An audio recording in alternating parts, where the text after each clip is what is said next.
And welcome back to Wooden Railway Studio. We have a new contest format. I want there to be more winners, so we will be having monthly contests starting now in September 2017. Each month there will be a new contest, so stay tuned. Here's the question for this month's contest.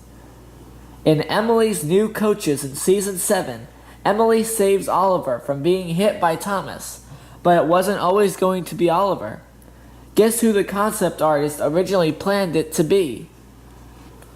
Place your guess in the comment section below. If multiple people guess the correct answer, each contestant will be assigned a number and I will randomly select the winner.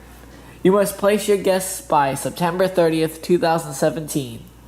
This month's prize is a 2005 Fergus new in box. Very nice. And now, onto the remake of Tender Engines from Season 3. Enjoy! One morning, Gordon was in the yard taking on a large supply of coal.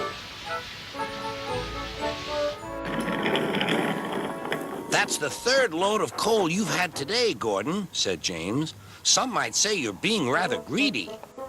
I'm an important engine, replied Gordon. Important engines need plenty of coal, but I doubt if you would understand that, James.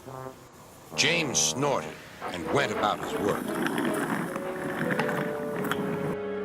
Later, Gordon was taking on water from a standpipe because the water tower was under repair. I wouldn't drink too much of that water if I were you, Gordon. It might give you boiler ache.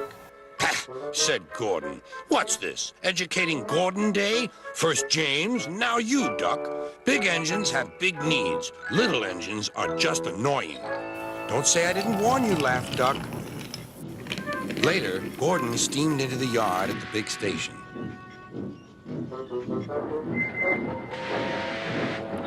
"That's what I need," exclaimed Gordon. There, emerging out of the sheds, were two shiny tenders.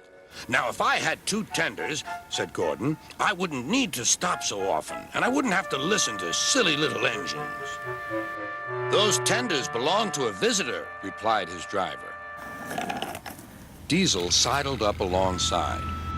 "Everyone knows that tenders are a mark of distinction, but I'm afraid that no amount of tenders will save you in the end. We Diesels are taking over, and we don't need tenders to make us important, not even one." Gordon was most upset. He was feeling just the same next day. "I'm not happy." "I know," said Duck. "It's boiler ache."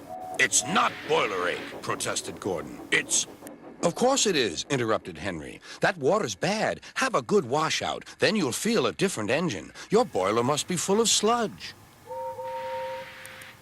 "Don't be vulgar," huffed Gordon.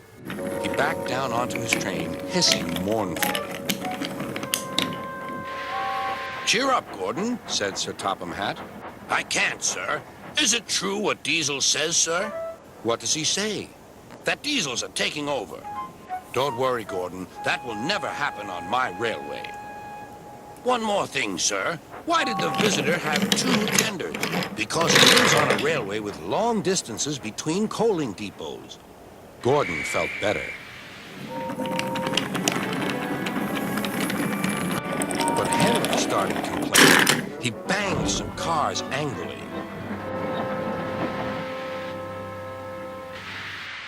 "I always work hard enough for two," he puffed. "I deserve another tender." Duck whispered something to Donald. He was going to play a trick on Henry. "Henry," he asked, "would you like my tenders?" "Yours? What have you got to do with tenders?" "All right," said Duck. "The deal's off. Would you like them, Donald?" "I wouldn't deprive you of the honor," replied Donald. "It is a great honor," continued Duck thoughtfully, "but I'm only a tank engine. Perhaps James might..." "I'm sorry I was rude," said Henry hastily. "How many tenders have you, and when could I have them?" I have 6, and you can have them this evening." "6 lovely tenders," chortled Henry. "What a splendid sight I'll be." Henry was excited all day. "Do you think it will be all right?" he asked for the umpteenth time. Of course, said Duck. They're all ready now. The other engines waited where they could each get a good view. But Henry wasn't a splendid sight at all. His 6 tenders were very old, dirty, and filled with boiler sludge. Had a good washout, Henry, called a voice. That's right. You'll feel a different engine now. Henry was not sure, but he thought the voice belonged to Gordon.